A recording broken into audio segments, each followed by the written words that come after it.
रविवार इतवार वर्त करा। एक बुढ़िया थी, उसका नेम था प्रति रविवार को सवेरे स्नान आदि कर घर को गो के गोबर से लीप कर फिर भोजन तैयार कर भगवान का भोजन लगाकर स्वयं भोजन करती थी। ऐसा व्रत करने से उसका घर अन्य प्रकार के धन धान्य से पूर्ण था। श्री हरि की कृपा से किसी प्रकार का विघ्न या दुख नहीं रहता, सब प्रकार घर में आनंद रहता था। इस दिन कुछ भी दिन बीत जाने पर उसकी एक पड़ोसन जिसकी गो का गोबर वह बुढ़िया लाया करती थी, विचार करने लगी कि वरदा से सौदा मेरी गो का गोबर ले जाती है, इसलिए गो को घर के भीतर मारने लगी। बुढ़िया को गोबर न मिलने के कारण रविवार के दिन न लिप की घर को और नहीं उसने भोजन बनाया, नहीं भगवान का भोग लगाया, स्वयं को भोजन नहीं किया। इसका रात ही सो गई और रात ही सो गई, वह भूखी ही सो गई। रात्रि में भगवान ने उसे संपन्न दिए और भोजन न बनाने भोगने लगाने का कारण पूछा। वरदा ने गोबर न मिलने का कारण सुनाया।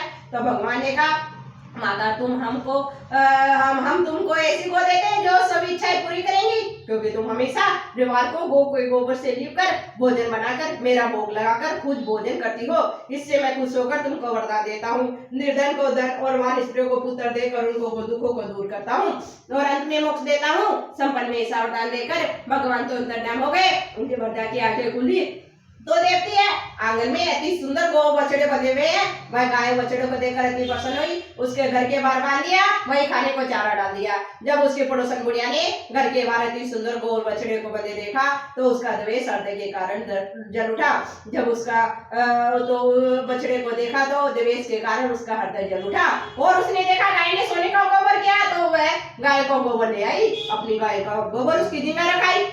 वह नीता प्रति ऐसा करती रही, सीधी सीधी बुढ़िया को इसकी खबर नहीं होने दी। तब उस ईश्वर ने सोचा चल आज पड़ोसन के कर्म से तो बुढ़िया ठगी जा रही, तो ईश्वर ने संध्या के समय अपनी माँ से बड़ी जोर की आंधी चला दी और बुढ़िया के ने आंधी के वैसे गो के भीतर मान लिया।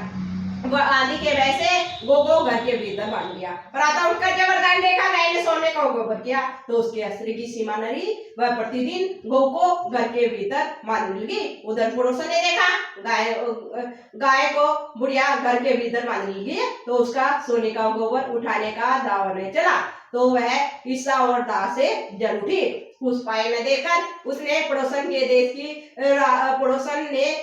उस पड़ोसन ने देश की राजा की सभा में जाकर कहा, महाराज मेरे पड़ोस में वरदा के पास ऐसी गौ है जो आप जैसे राजा के योग्य है, वह नित्य सोने का गोबर देती है, आप उस सोने से प्रजा का पालन कीजिए। वह वरदा इतने सोने का क्या करेगी। राजा ने यह बात सुनकर अपने दूतों को वरदा के घर से भूख फोड़ लाने की आज्ञा दे दी। वरदा प्रातः ईश्वर का भोग लगाकर भोजन ग्रहण करने जा रही थी कि राजा के कर्मचारी गो को खोल ले गए। वरदा काफी रोज लाई, किंतु कर्मचारियों के समक्ष कोई क्या कहता। उस दिन वरदा गौ के वियोग में भोजन खास की और रात भर रो रो कर ईश्वर से गो को पुण्य पानी की प्रार्थना करती रही। उधर राजा गो को देखकर बहुत प्रसन्न हुआ, लेकिन सुबह जैसे ही उठा सारा महल गोबर से भरा दिखाई देने लगा। यह देखकर राजा घबरा गया। भगवान ने रात्रि में राजा को संपन्न में कहा, हे राजा गाय वरदा को लौटाने में तेरा भला है। उसके व्यवहार के वरद से प्रसन्न होकर मैंने उसे गाय दी थी। प्रातः होते ही राजा ने वरदा को बुलाकर बहुत से धन और सम्मान से गौ बछड़े को लौटा दिया। उसके पड़ोसन बुढ़िया को बुलाकर उचित दंड दिया।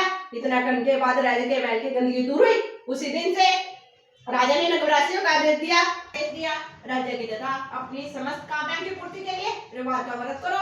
व्रत करने से नगर लोग शीघ्र ही जीवन व्यतीत करने लगे।